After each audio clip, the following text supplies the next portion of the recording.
آمدی عید قربان مبارک دوستان عزیز. اگر شرایط دارید پس قربانی کنید. یعنی که قربانی کی میکند؟ آنی که پولش از 24,000 سامان زیاد است حساب کردم و حتی تمام مال حساب می شود. خانه دارید خوابیده است، گلین دارید خوابیده است، هر چی که گرفته مانده خوابیده است، استفاده نمیبرید، همون هم حساب می شود.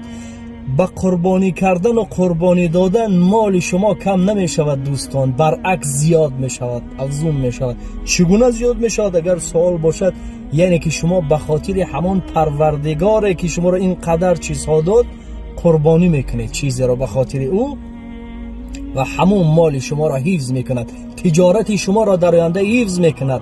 اگر داشته باشید و نکنید، مقصد چی از این؟ قربانی میکنید، کم بغل ها را گوشت میدید. اگر شرایط دارید قربانی کنید. خدا نگهبان شما. لا اله الا الله، لا اله